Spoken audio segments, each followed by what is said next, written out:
Hello, hello, hello.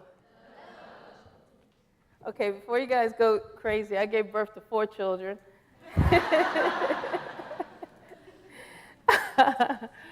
But I love all the children I've been blessed to be able to help raise.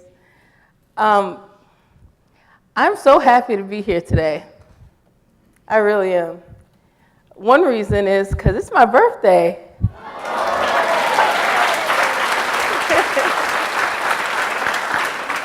And I am so pleased to be able to spend my birthday in a room full of people who get it, who totally get it on the issues of social justice in America. Anybody who knows me knows that, I am not one to beat around the bush or be politically correct. I was born in Brooklyn, New York, so that's fair warning to all of you who might be a little sensitive. If you're sensitive, this would be the moment to go. I won't take offense, because it's my birthday. Okay? But I wanted to come today to both congratulate you on the work that you've done and the work that you guys are doing. You know, I've been lucky enough in my career to be able to work with people in 33 different states across the United States. And one of the things I've learned every place I've gone is that we are more alike than we are different. And the struggles of each community are actually almost exactly the same. The faces may change, the dialect may change, Royals versus Yankees. But we're all the same. We're all trying to live our lives in a way where we feel completed and whole, and where we can serve ourselves and the people around us. And if you're lucky in life, you get to do that without harming anybody. It's a time in our country right now where we have seen story after story of harm, of people who suffer at the hands of other people for a variety of reasons. Sometimes it's because of racism. Sometimes it's because of classism, sexism, genderism, isms. But almost always, the people who are doing the harm tend not to want to acknowledge, and then sometimes don't even realize that they're the cause of the harm. It's a hard thing to admit that some of our differences have become weapons that we use against each other in a country that claims to embrace freedom and equality. Well, part of what I'm going to talk about today and what I want to move us through today is the thought that we really can never get to a state of equality without walking the path of equity.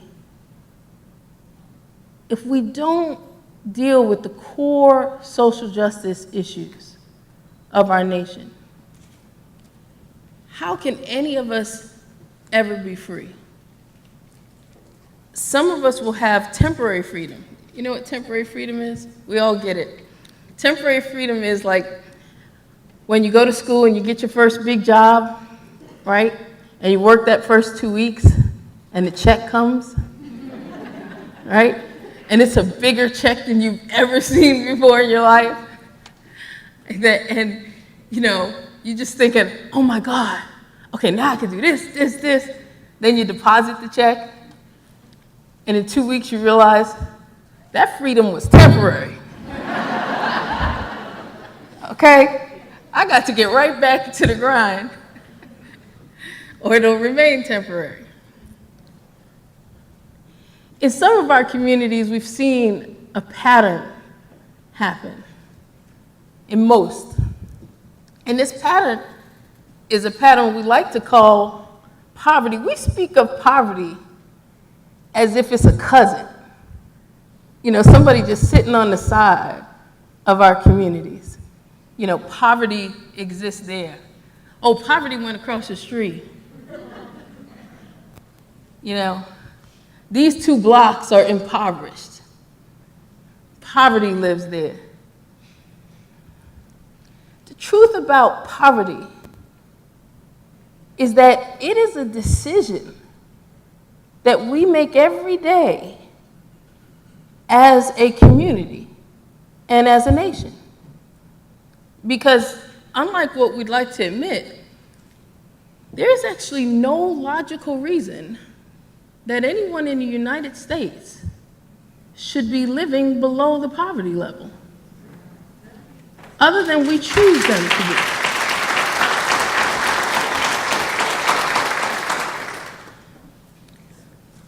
We have water. We grow crops. We have industry.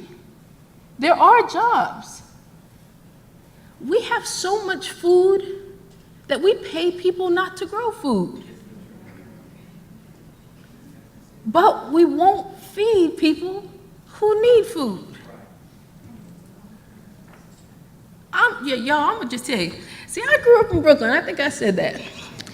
When you grow up where I grew up, things just gotta make sense. You know, you got a lot of people living around you. You know what I mean? So things have to make logical sense in order for us to feel comfortable with it. So I've always been uncomfortable with this idea of poverty. When I grew up, I was raised by a single mom. Well, she was called a single mom, but she was actually married to my father for 33 years. But my father was a homeless alcoholic. He was a bum. He used to lay on the street, on the subway tiles that we used to take the subway to go downtown and things. And there would be my father against a street post. My father was one of the first black men in New York City to be allowed in the welders union. He was a welder, an Iron Man. Getting a job like that should have taken him and his children way out of poverty into the nice life. But what it took to get that union card in a time where a black man in New York just wasn't real popular, still ain't. What it took was part of the reason why he ended up on the street with a bottle of Wild Irish Rose and a welder's card. And we ended up in poverty with a mom who would raise her 3 children by herself.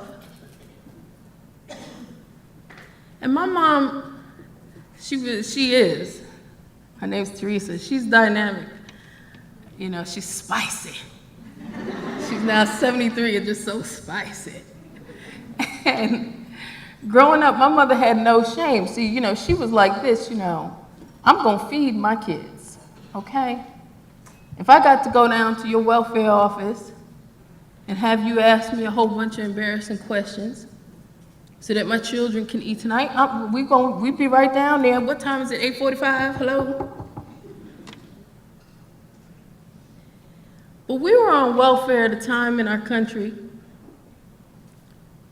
where, one, we called it welfare, right? Now we call it temporary assistance to needy families, because as we shrink the benefit, we lengthen the name so no one would notice.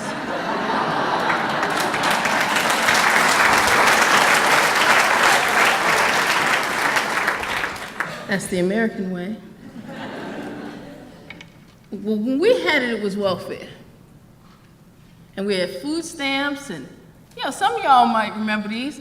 Back then when you had food stamps, instead of giving you back money, they would give you back these colored chips. Like a nickel was big and black. Right, I don't know if there's any significance to that. I'm not trying to say that. Quarter was pink. You know, but it made it so that anybody in your community would know you were poor, right?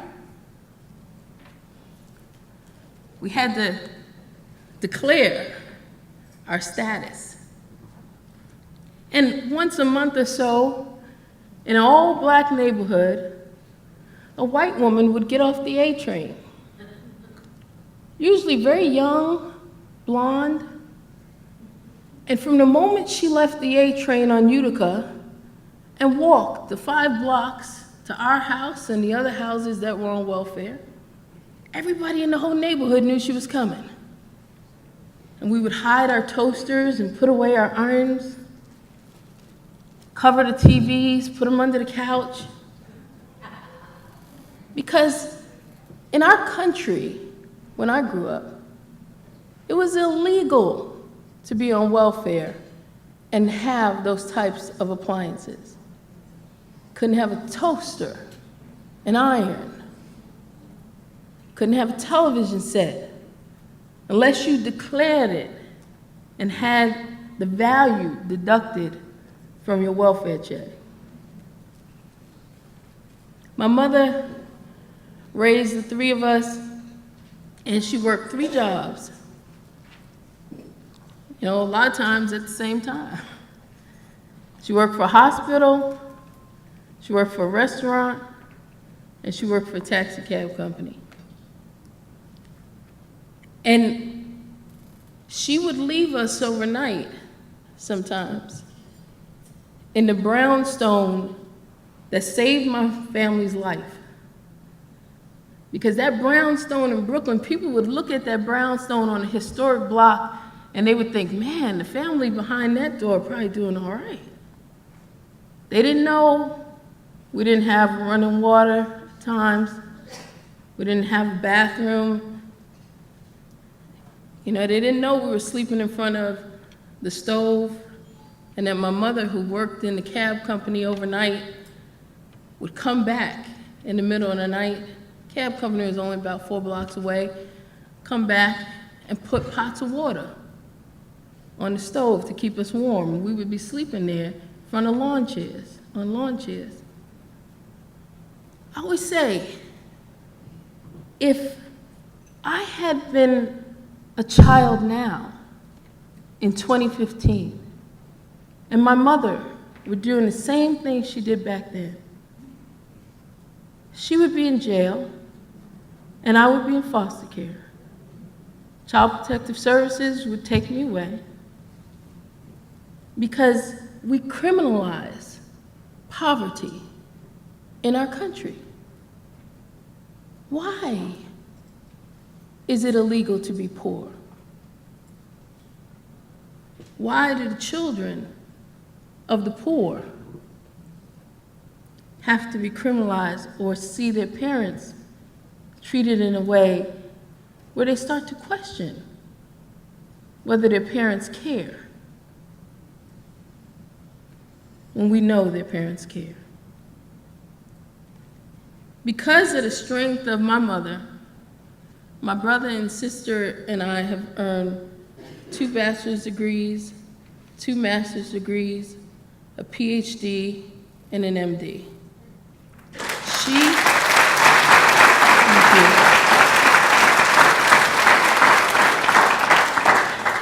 I'll tell her you clapped, she'll love it.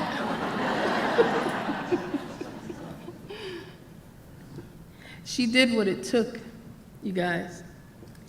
And I know for all of you who, like me, I'm a street dog, okay? This is about as cute as it gets. It's my birthday. Okay? I take care of kids wherever they are, you know, in our community. I was known for being out on the mobile medical units. I no longer am the head of Georgetown's Community Pediatrics Program. I run our wellness centers we built in DC. And usually I'm, just out there, just, taking care of kids. But, I reached a sad point in my career recently because I'm about at the 22nd, 23rd year of my career. You stop counting after a minute. And I realized that I'm now getting kids of my kids, right? My patients have become the parents, right? I have to admit I even have one that's the grandparents. And that's not the sad part. The great part is they still want to see me and I want to see them. The sad part is a lot of them still are living where they was living.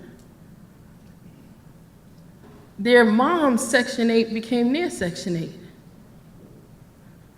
And their kids are now preparing for that. And not as many went to college as we hoped. And we still have a minimum wage that's only 50 cents higher than when I started. Are we kidding? I got more than a 50-cent raise in the last 20 years. Still, in America today, the minimum wage, the federal minimum wage, is exactly the minimum amount of money that I can give you and have you remain below the poverty level. Really, guys? Is that what we're saying to people? You work 40 hours a week so that we can call you poor? Poverty in America is our decision. It's our decision when we don't pay a living wage, when we know better, but we don't do better. Baltimore. Baltimore's on fire for something that we in my community have seen so many times, right? But the killing of a black man because he did not comply is not a new scenario in America. And it's become one where we as a nation became too comfortable with the idea of criminalizing a group of people based on our fears. In my community, there's fear of cops. Half my family are cops. I was married to a Fairfax County police officer for 24 years. We were high school sweethearts. I said was. Just in case anybody's looking.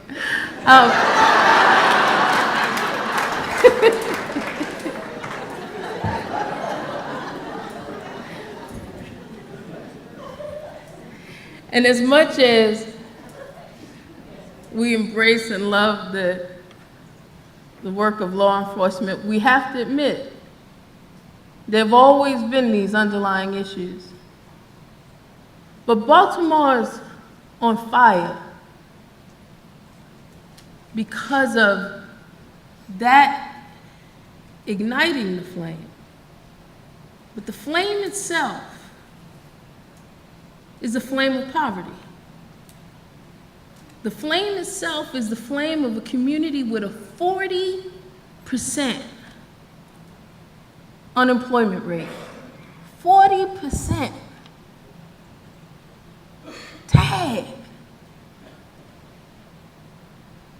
We have communities in this country where the average person in the community has not held steady employment for more than 5 years. Is that the fault of the person alone?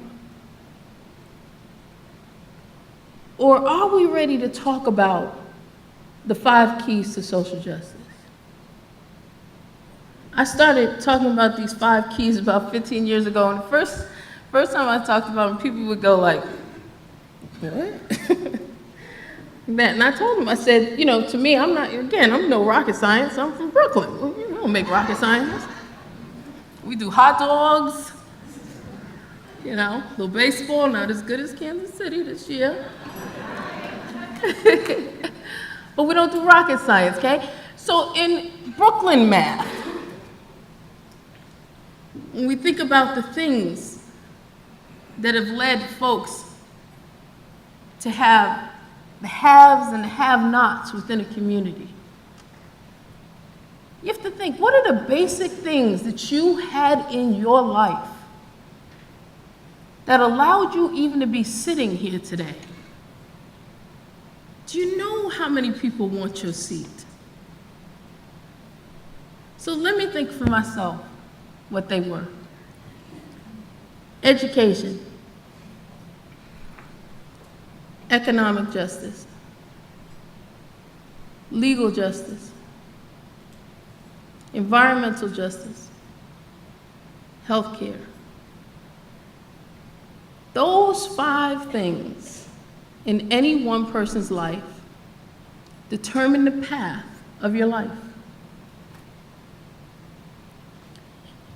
If you got them and they're pretty stable, you have equity. Oh, you don't have a golden ticket, but you got what you need to ride the ride in America. But if you are missing one of those 5 keys to social justice, it can compromise all of the other 4. In Missouri, you guys have a poverty rate of 16%. 22% of your kids, almost 23%, are impoverished. Now let's talk about what that means. Just like at the federal level, it means that one person here earning less than $20,000 a year is considered poor if you earn less than 20. But if you're a single person here and you earn 21, you're not poor. Excuse me? One of the things I thought was unique about your place, you gotta have a car around here. I noticed that coming from the airport. You gotta have a car. I don't know if y'all know this, but most cars cost some money. They're not giving away free cars the way they used to. So I was thinking to myself, if you're just starting out here and you get your first job, making minimum wage, how are you going to live here in Missouri? I haven't found that answer yet in the 24 hours I've been here. But I think that challenge is the challenge of this community, to say, what's a living wage here? And why are we letting people say that making $20,000 a year or less is poverty, when really making $32,000 a year or less for one person is poverty? Why are we lying? Let's think about it.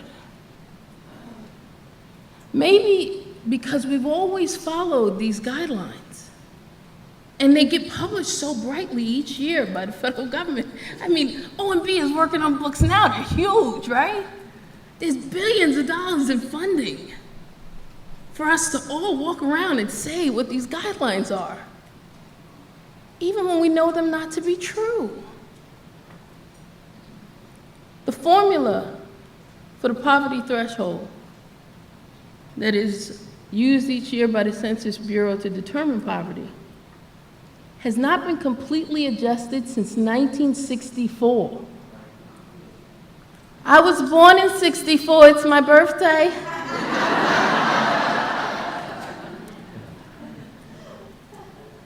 I know, I'm 50 and fabulous, 51 and fabulous. But think about it. You know, I've put on a couple of miles in that time. I think so has the formula. You know, a formula that once said that the majority of your expenses each month is paid for food. So that's how they based the formula, because at the time, right, we were a farming country, and boy, that was the biggest thing. Well, now we know the majority of your expense each month is your housing and your transportation. We haven't adjusted the formula, people, but we all keep saying it. Now, what harm does it do? What harm? Well, you know, as a pediatrician, I'm gonna tell you something. I think we're screwing up the kids. Okay? Because they start to think they're not trying hard enough, or that their families aren't trying hard enough. Well, what's wrong with my people? Right? My mom's cleaning windows and washing floors. She can't even buy me a bike. What's wrong with her? When I watch MTV and VH1 and Kim Kardashian, look at her. We gotta do something about this. And it starts with all of us. And I hope, you know, it continues today. But the first step, I think, is to be honest with each other. We don't need wars in our communities. We don't need communities to burn in order for us to acknowledge that we're all here. We do need fairness, and fairness starts when we get the numbers right and where we start to say to everybody, pay a fair wage. Pay to my son what you paid to your daughter for that same work. I shouldn't have to know you for you to give me fair employment in the United States. You shouldn't have to have a favor to start your life. Education should be quality education, whichever community you're in. Chartered school, public school, private school, doesn't matter. Why are we fighting when we know the truth? You know, I've never met Warren Buffett, but I kind of like him. Because you can clap for Warren Buffett. I mean, maybe he'll invite me over for dinner, clap. But you know what I like? Is that he was honest about his wealth. And about the fact that percentage-wise, his secretary paid more taxes than he did. And something was wrong with that. The truth is, on average, the top 1% of our nation pay 5.4% in taxes, while people living in poverty pay 9.6%. Are you kidding me? I don't know about y'all, but I'm willing to pay a little more to keep kids from sleeping under a bridge. Just ask me. I'm willing to play fair. It's the Brooklyn way, but I think it's the way of this nation. that we actually don't have to screw each other to get ahead. We can all be okay. So, for me, in my career, this journey has taken me a lot of places, and it's shown me a lot of things. But the most important thing I have learned from my patients and the conversations we've been able to have in this country about social justice is that at the end of the day, most of us care deeply, but feel helpless to change it. On your tables, I asked them to give you a copy of a poem. It's called The Hold. And there was a time in my life where one of my children was very sick, and we almost lost her. And when we got her back, this poem was given to me by one of the therapists. And it has literally stayed on me since that time. But I think when we talk about the issues of social justice in our nation, and in particular, this question of why we choose to keep people impoverished in the United States, I think we should look at this poem. It says, on day one, I was walking down the street, and there is a deep hole in the sidewalk. I fall in. I'm lost. I'm helpless. It's my fault, and it takes forever to find my way out. In the history of our nation, we know there's always been this hole. And there was a time where we paid no attention to it. And we even made the hole deeper through slavery, indentured servitude, just cruelty in the history of our country. On day two, I walked down the same street. There is a deep hole in the sidewalk. I pretend I don't see it. I fall in again.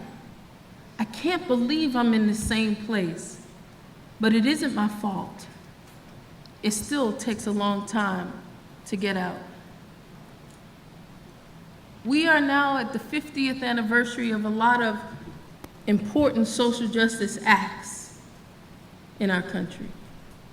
You guys heard about Head Start, Civil Rights Act, Voting Rights Act. There was a time in the 60s and the 70s where we pretended not to see the hole. And we fell in again as a nation. Day three, I walked down the street. There is a deep hole in the sidewalk. I still fall in. It is a habit. But my eyes are open. I see it's there. And I know where I am. I know it's my fault. And I get out immediately. 8 years ago, we elected a black president. Well, a black and white president, right? And we aspired to be a nation that would come together for change. We passed, finally, the Affordable Care Act, decreasing the number of uninsured people in this country from 42 million to 33 million in just a couple of years. With all the revisions that might be needed to that act. It was the single most important piece of social justice legislation that this nation has passed in the last 25 years.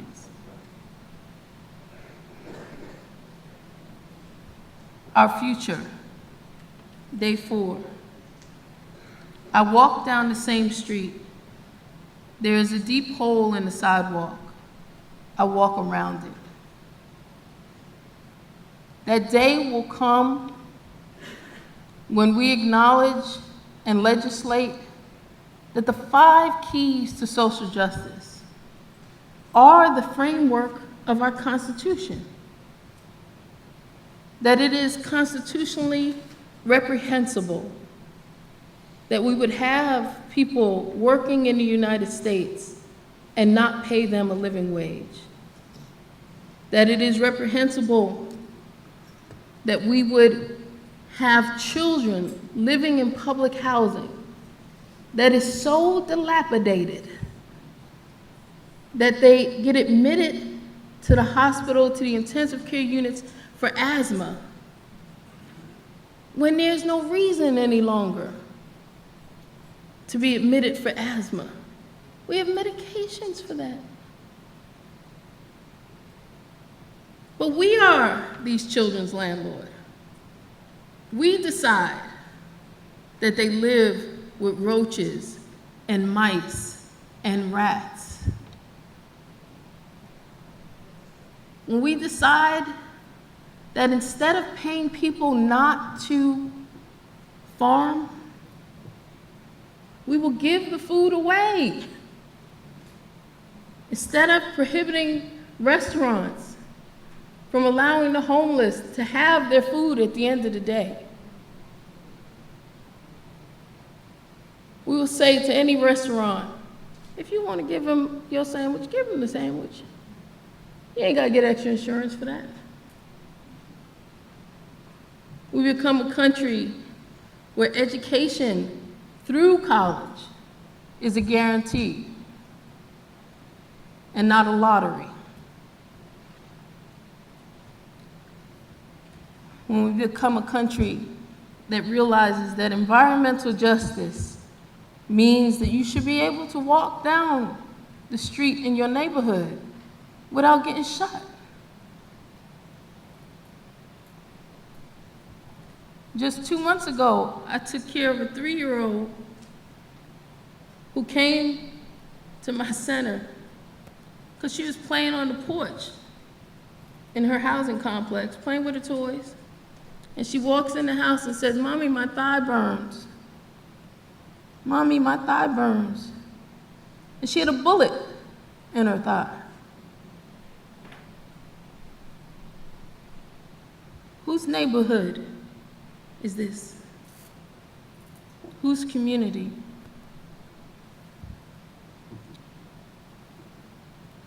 Legal justice. We know Ferguson. We know Tavon. We know Baltimore. The names change, but the scenario is the same. The balance of justice has to go back into balance. We have to say it to each other. We can't not say it, or black people only talk to black people about it, white folks only talk to white folks about it. No, you can't do that. You know why? Because when we start doing that, it becomes a bigger monster. People start feeling offended or feeling like we each don't care. Let's talk about it, wherever you are. We have to say, why is it that in our nation, 1 out of every 6 African American men and boys will serve time in a federal prison? 1 out of every 6, when 1 out of every 15 Caucasian boys will. Why? I don't know, but I think we all kind of know And I think we know how to correct it. Because if you look at the schools, you can see where the problem lies. When we base the building of future prisons on the number of black males failing the 3rd grade, we have to acknowledge that we are preparing for a destiny that we deny. When we have so privatized the prison system that states actually face a penalty if they don't keep their prisons full, because they actually have to pay money back to the private prison contractors. Did you know that?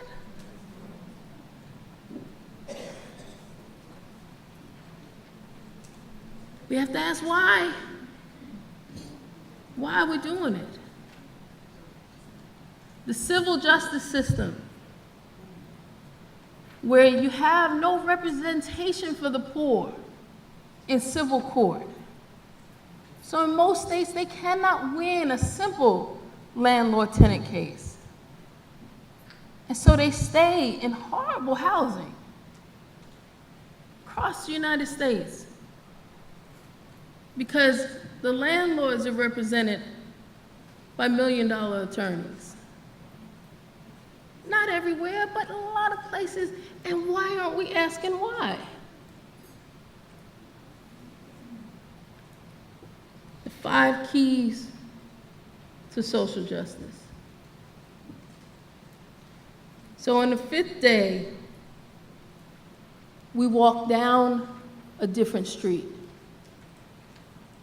If this is the 5th day in America, this can be the day where we start to put away our offense and just talk as people, folk.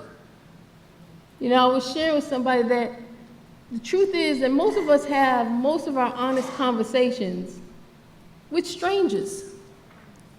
On the train, or you're on a plane with somebody and you're sitting next to them, and before you know it, a 3-hour trip, you done told them half your life. But with your colleagues and your church folks and people in your community and your neighbors, you're putting on a show. Everybody wants to act like, you know, there's nothing stinking up in my place. Believe me, all the time we grew up in Brooklyn, the whole time, my 17 years, I was washing in the kitchen sink because we didn't have a bathroom. But my mom was smart. She'd have us out there every year painting the stoop, putting up flowers, right? So people who pass by on the street, they never know that it was poor kids living in there. They wasn't gonna come get us. Oh, we felt pretty proud walking out, sitting on the stoop, la-di-da-di.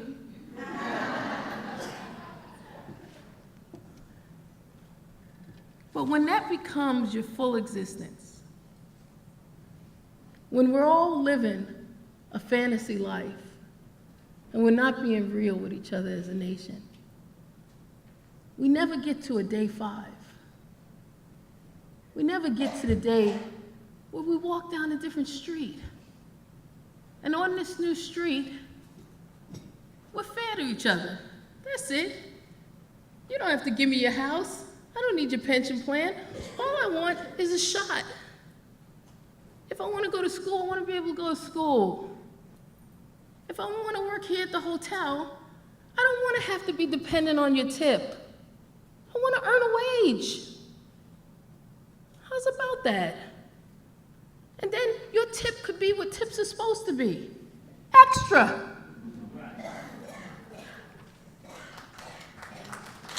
Thank you.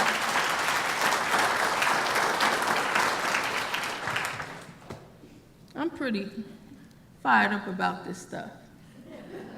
I really am. And it breaks my heart, too. In closing, I'm going to tell you guys about something that happened to me in my life. And it changed my life. You know, I told you about my family. One of the things about me and my brother and my sister and my mom is we didn't have a lot of food. It may not be obvious. Okay. But we didn't have a lot of food growing up. And so we loved school, you know, because two things happened at school for the Wilder kids, right? First of all, we'd be the first kids at school in the morning. We'd be knocking at the door, right? And the teachers would open up Public School 262, and we'd be, all three of us, right there at the door. Da-da. Okay? And the teachers would have us come in, and they would be going, those Wilder kids love learning. But we loved peeing, too, and they had a bathroom. Remember, nobody knew it was for. The other great thing about school is you got breakfast and you got lunch. Oh, it was so nice. Oh my God, the government cheese. Right? Can we all have a government cheese moment? There's never a better piece of cheese than the government cheese. So you got breakfast and you got lunch, Monday through Friday. But then for us, Friday would come. And where other kids were happy to be off on the weekend, we'd be like, really? I mean, is there going to be choir rehearsal or something?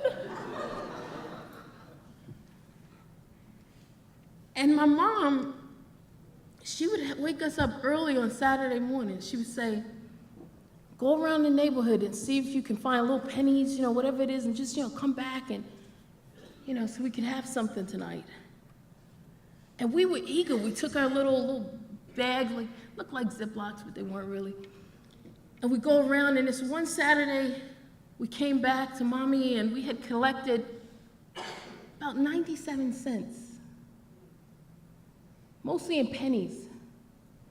And Mommy put it in the bag, and she said, to me and my sister, who was older than me, and way too sophisticated. She's only a year older. She said, you guys take this bag down to Duke. Duke was the store owner on the corner. He owned like a little grocery store, more of a bodega, you know? Like that, and he was black man, Duke. And she said, take this bag down to Duke and tell Duke I want a 1/4 pound of bologna and a bag of bread. And I grabbed that bag so quick, you know, we can have bologna, fried bologna. And me and my sister walked down to the corner and go into Duke's store, and my sister said to me at the door, I ain't going in there. And she said, you go in there with those pennies, I'm not going in there.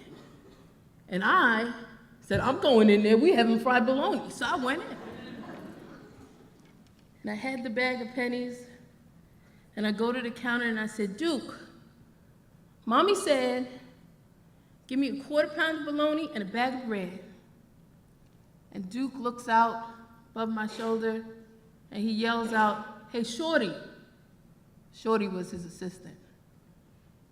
He said, Shorty, get a 1/4 pound of bologna and a bag of bread. And as I'm standing there just dreaming of fried bologna sandwiches, the store doors pop open and a bunch of kids from the neighborhood come running in, and they're grabbing bags of chips and peaches, ice cream. And all of a sudden I realized I got a bag of pennies. They're gonna know I'm poor.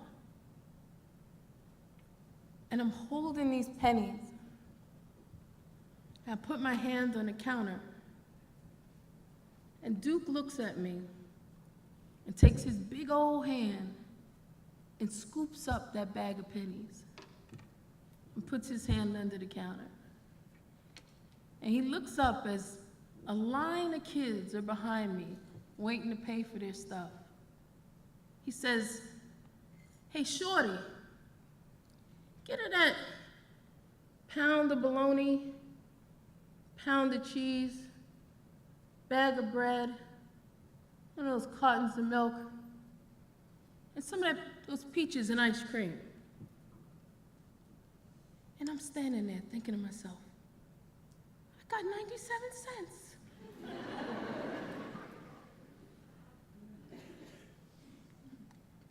And Shorty brings this bag over to Duke, and Duke takes this big brown grocery bag and pushes it towards me.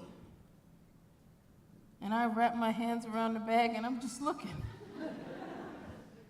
So I slowly start to back up from the counter, hoping he ain't gonna count them pennies.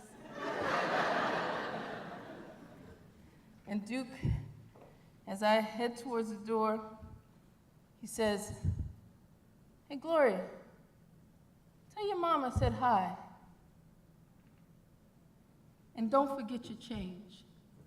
And he handed me a quarter.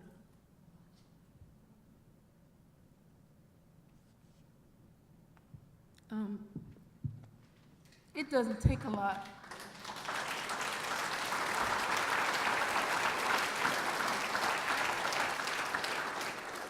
It doesn't take a lot, you guys, to change the destiny of a child in your community.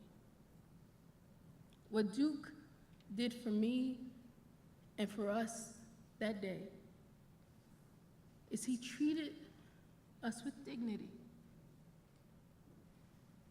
He took one moment and changed my life, and I never forgot it. Oh, I went home and ate them peaches, girl. I mean, delish. And of course, I ain't tell my mother about the quarter. Ice cream for days. But when I finished college, I went back and I saw Duke. And Duke was older, and he was closing up his store. And I said, "Duke, you remember the day?" And I said the whole story, and I was crying. And Duke looked at me and said, "No." Excuse me? Excuse me? The day that changed my life forever? That day? And he said, "Gloria, it sounds like I might have given you a hand one day, but that's why God gave me two." I pray that everywhere in this nation, everywhere tonight, the fifth day, that we will just decide to be a Duke in the lives of these children. White children in the Appalachian Mountains, or in the Black Belt counties of Alabama, Black children in Compton and DC and Baltimore, Mexican children, every child, Asian children in Chinatown sleeping in the kitchens that we all order from. Decide to be a Duke. You know the 5 keys to social justice. Let's live it. Thank you guys for having me.